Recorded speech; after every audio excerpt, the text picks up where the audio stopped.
Hey everybody, it's Tyler Austin. Thank you so much for watching. This is another episode of AK Mythbusters where we take some of the most common myths associated with the AK rifle and we bust them. And today we're going to bust probably one of the biggest ones out there, and that is that Mikhail Kalashnikov and his AK design copied the Sturmgewehr, the SGG-44, MP-44, bunch of different designations, whatever you want to call it, the German assault rifle of World War II.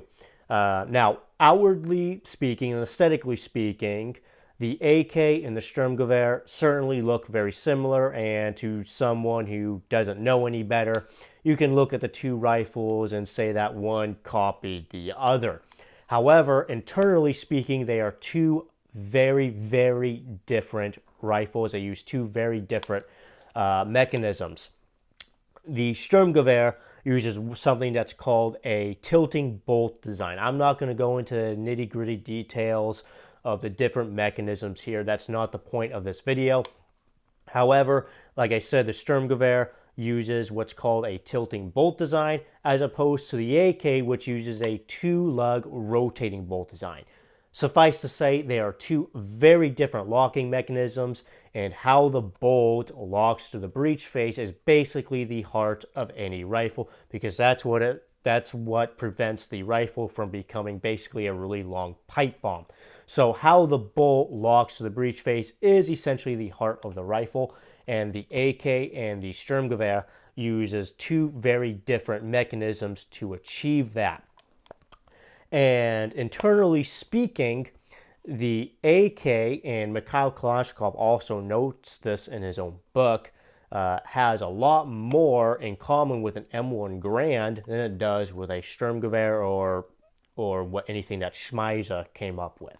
So, and Mikhail Kalashnikov also noted that he drew a lot of inspiration from the M1 Garand in his own design. So the M1 Garand and the AK use a very similar bolt carrier mechanism. So both the M1 Garand use both a long stroke gas piston and a two-lug rotating bolt design. So internally speaking, the AK has a lot more in common with an M1 Garand than it does with a Sturmgewehr. Now, outwardly speaking, obviously the AK looks a lot more similar to a Sturmgewehr than it does an M1 Garand.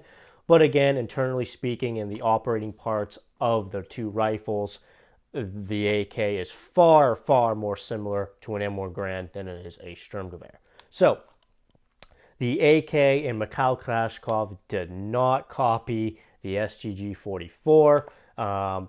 Obviously, taking a much closer look at the internal workings of that it makes that very obvious. But also, there is no evidence that Mikhail Kalashnikov directly copied that or got a lot of inspiration from the Sturmgewehr or closely worked with Schmeisser. There's just no evidence of that either. So, the AK is not a copy of the Sturmgewehr. That is absolutely not the case here, as I've already broken down. So that myth is completely busted. And again, it's something you hear all the time. But again, if you take an actual closer look at the two rifles and how they mechanically work outside of just the outward aesthetical appearance of the two rifles, that becomes very evident and very clear. I hope you found this video helpful and informative. Thank you so much for watching. Please like, subscribe, follow, depending on where you're watching this. I'm Tyler Austin. Thank you so much for watching.